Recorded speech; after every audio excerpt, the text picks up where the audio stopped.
ընկերներիցս մեկը անդրադարձավ Վարդաշենի բնակիչներին, բայց խնդրել են այս ձայնային հաղորդագրությունը միացնեմ։ Փաշինյան, դուք ձեր քարոզարշավի ժամանակ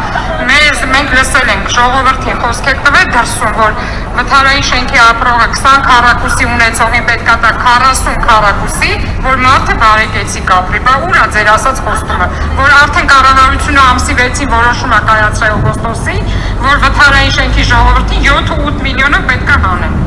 Որ շենքն է ձեր։ Վարդաշենի 6-րդ փողոց 68-ի 66-ի դրոտ 1։ Ընտրություններից առաջ ձեզ խոստումներ են տվել, բայց մինչև չի կատարվել։ Ոչ։ Պարոն Փաշինյան, հարցս հետևյալն է, դուք Տիգրանաշենը համարում եք Հայաստանի Հանրապետության սուվերեն տարածք, պատասխանը պարզ է իհարկե, որ չեք համարում, քանի որ այն դիտարկվում է անկլավ, եւ անկլավների փոխանակման հետ կապված հարցը քննարկվում է արդյոք Ադրբեջանի նախագահի հետ, որպեսզի օրինակ, եթե Տիգրանաշենը հանձնվի որպես անկլավ, ադրբեջանցիները չվերաբնակեցվեն այդ հատվածում եւ Հայաստանի Հանրապետության մեջ կղզյակի կարգավիճակ չունենան։ Պարոն Փաշինյան, ես ինքս եմ բախվել այդ խնդրին, Fly1 ընկերության հետ է կապված, բազմաթիվ ահազանգեր են գալիս քաղաքացիներից, որ այս ավիաընկերությունը իրականացնում է, այսպես ասած, խաբեություն, որովհետև ես ինքս դրա զոհն եմ դարձել, երբ օրինակ Շարլ դե Գոլ օդանավակայանից պետք է թռիչքով գայինք Երևան, սակայն գնացինք Մոնտենեգրո, յուղի ավտոբուսի պես հավաքեցինք կանգառներից մարդկանց եւ վերադարձանք Երևան։ Ես պիտի խնդրեմ, որպեսզի դուք ձեր այսպես ասած պրակտիկայի համաձայն նաև իրավապահներին հանձնարարություն տաք հանցագործության մասին հաղորդում ներկայացնեք կամ առնվազն պետական մարմիններին, ովքեր որ իրականացնում են վերահսկողություն, հանձնարարեք հետևել եւ հասկանալ ինչու՞մն է խնդիրը, որովհետեւ երբ ես բարձրաձայնեցի 170-ից ավել քաղաքացի նույն խնդիրների մասին էին գրում եւ որևէ արձագանք չկա, թերևս այսքանը։ Շնորհակալ եմ։ Վարդաշենի հետ կապված իմ բոլոր հաղորդակցությունը տեղի ունեցել ուղիղ եթերում։ Մի հատ բացեք, տեսնենք, ես խոստացել եմ, որ 20 քառակուսին կտանք, այսքանին կտանք, ես միշտ դժվար եմ, ես ասել եմ, որ մենք հարցով ոչ թե կզբաղվենք, այլ զբաղվում ենք, որովհետև այդ պահի դրությամբ հարցը արդեն եղել է մեր օրակարգում։ Եվ էլի եմ ասում, տեսեք, 7 միլիոն, 7-8 միլիոն դրամ տալիս ենք, պարզվում է վատ բան ենք անում։ Այդ գույքի արժեքը 0 է։ 0 է այդ գույքի արժեք, հասկանում եք։ Բայց էլի մի հատ էլ ենթադրում եմ եկել են դիմում թողած կլինեն, մի հատ կհասկանանք, բայց դուք էլ ես հիմա որպեսզի ման չանեմ, նախկինում ես իմ բանի հիշողության վրա ավելի վստահ էի, բայց հիմա ինֆորմացիայի ծավալը այնքան մեծ է, որ մի քանի դեպք եղել է, որ ես վստահ եմ եղել, որ տենց չեմ ասեն, հենց եմ ասել, հետո պարզվել է, որ տենց չի։ Դրա համար դուք ստուգեք, հետո առիթ կլինի կասեք, տենց եմ ասել, թե տենց չեմ ասել։ Անկլավների թեմայի հետ կապված։ Ուրեմն ես արդեն ասել եմ, որ մենք Հայաստանը եւ Ադրբեջանը խաղաղության է հաստատել 1991 թվականի Ալմաթայի հռչակագրի հիման վրա։ Ալմաթայի հռչակագրի ընդունման դրությամբ Հայաստանի եւ Ադրբեջանի տարածքները արտահայտող քարտեզներ կան։ Եվ այդ քարտեզներով է, որ մենք իրանցի հատվածում իրականացրել ենք սահմանազատում եւ ըմբռնումն է նա, որ այդ քարտեզներով պետք է իրականացնենք սահմանազատում։ Հիմա այդ քարտեզների վրա Արցվաշենը Հայաստանի տարածք է։ Քյարքին Հայաստանի տարածք չի։ Բարխուդարլուն Հայաստանի տարածք չի։ Յուխարի Ասկիպարան Հայաստանի տարածք չի։ Սա փաստա, որի հետ մենք պետք է առնչվենք։ Երկրորդը Արցվաշենը Հայաստանի տարածք է։ Եվ այսօր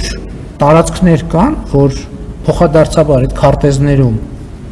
այլ կերպ են արտահայտված, գետնի վրա այլ կերպ է։ Այսինքն բոլորիս հայտնի իրադրությունները Ջերմուկում, բանի Վայոց ձորի մարզում, Տավուշի մարզում եւ այլն եւ այդպես շարունակ։ Հիմա մեր ընկալումը ի՞նչ է, որ այս հարցը կա։ Այս հարցը պետք է լուծվի, թե չպետք է լուծվի։ Այո, այս հարցը պետք է լուծվի։ Արդյոք կա տարբերակ այս հարցերը լուծել ռազմական ճանապարհով։ Ոչ, չկա այդպիսի տարբերակ հարցերը լուծել ռազմական ճանապարհով։ Դա անցյալ եւ փակված էջ է։ Ինչպես լուծել այդ հարցերը։ Լուծել այնպես, որ մարդկանց համար եւ երկու երկրների համար լինի հարմար, այդ թվում այդ տարածքում ապրող բնակիչների համար։ Եվ մենք կոնկրետ այդ թեման, որ եկեք սենց անենք, այս սենց լինենք, այդ թեման կոնկրետ չի քննարկվել երբեք։ Հրապարակային այդ թեմայի շուրջ ավելի շատ բան ասվել, քան բանակցությունների սեղանի շուրջ։ Եվ սահմանազատման գործընթացում մենք պետքա այդ խնդիրները հասցեագրենք։ Այստեղ կա պրինցիպիալ մի խնդիր, եւ ինչա 1991 թվականի Ալմաթայի հռչակագիրը։ Հայաստանի տարածքը 29743 քառակուսի կիլոմետր է։ Այս 29743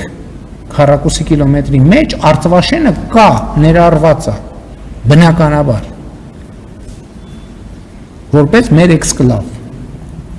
Մեր տարածքում գտնվող անկլավները ներառված չեն։ Հետևաբար այդ տարածքները այդ հաշվարկի մեջ դուրս են 29743 քառակուսի կիլոմետրից։ Բայց սահմանազատման process-ների արդյունքում Հայաստանի տարածքը պետք է լինի 29743 քառակուսի կիլոմետր։ Հիմա տարբեր ես ճամբարակել եմ գնում օրինակ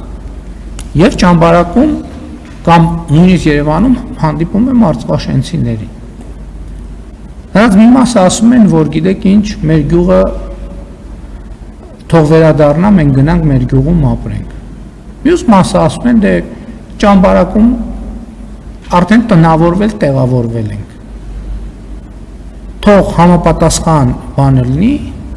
տարածքների փոխանակումը լինի, մենք մի հատ էլ հիմա բան չանենք։ Ադրբեջանական կողմն էլ հրապարակային այդ թեմայով հայտարարություններ արել եւ առանց չափազանցության հրապարակային դաշտում այդ թեմայով ավելի շատ ինֆորմացիա կա, քան թե դրա մասին խոսվել է բանակցությունների սեղանի շուրջ։ Մի բան հստակ է։ Մենք այսօր չունենք ոչ մի պայմանավորվածություն, ոչ մի արձանագրում, որ հարցը պետք է լուծել կամ այս կերպ կամ այն կերպ։ Մենք ունենք հստակ ըմբռնում եւ դա արձանագրված է Հայաստանի եւ Ադրբեջանի սահմանազատման հանձնաժողովների համատեղ գործունեության կանոնակարգում, այս անջատեն, որ ֆիքսեն, որ հնչել է, այս հարցի պատասխանից հետո արդեն ավարտում է։ Այդ բանում փաստաթղթում արձանագրված է, թե մենք ինչ սկզբունքներով պետքա իրականացնենք սահմանազատումը։ Սահմանազատման արդյունքում այդ հատվածներում ապրող մարդիկ ոչ թե պետքա խնդիրներ ունենան եւ այդ գյուղերում ապրող մարդիկ։ Մենք սահմանազատման արդյունքում ոչ թե արցվաշենցիների համար պետքա խնդիրներ ստեղծենք, անհանգստություններ, վտանգներ եւ այլն, թակառակը պետք է անենք, որ մարդիկ երկար տասնամյակներով, հարյուրամյակներով հանգիստ, խաղաղ, առանց կոնֆլիկտային պոտենցիալի ապրեն։ Հիմա դուք կարող եք ասեք, հա, կոնցեպտը հասկացանք, բայց դա գործնականում ի՞նչ է նշանակում։ Գործնականում այս պահին չկա որևէ պայմանավորվածություն։ Պետք է երկու կողմերը նստեն բանակցությունների սեղանի շուրջ եւ ընդ որում պետք է նայել բանի ընդհանուր համատեքստում, որովհետեւ մենք մեր կողմն ենք նայում։ Օրինակ Ադրբեջանում էլ կա իրավիճակներ, որ եթե ճշգրիտ կանոնով իրականացնենք սահմանազատումը, առնվազն մի քանի բնակավայրեր ընդհանրապես ճանապարհից զրկվում են։ Այսինքն այնց չի, մենք մեր կողմից ենք նայում, մեզ թվում է, որ մենք այդ խնդիրը մենակ մենք ունենք, բայց այդ խնդիրը միայն մենք չունենք։ Եվ քանի որ խաղաղություն է հաստատված, այդ հարցերը բոլորը պետք է լուծվեն խաղաղության տրամաբանության մեջ։ Այն հաշվառումով, որ Հայաստանի 29743 քառակուսի կիլոմետր տարածքը ֆիքսվի։ Ադրբեջանի տարածքը, եթե ուշադրություն եք դարձրել, ես չեմ ասում, Հայաստանի տարածքը այսքան պետք է լինի, Ադրբեջանի տարածքը այսքան պետք է լինի։ Էդ էլ որպեսզի դավադրապաշտություն չառաջանա, ասեմ ես ինչի Ադրբեջանի տարածքի տիպը չեմ ասում, որովհետև խորհրդային միության ժամանակներից մինչև հիմա Ադրբեջանի տարածքը փոխվում է կապված Կասպից ծովի մակարդակով, որովհետև բարձրանում է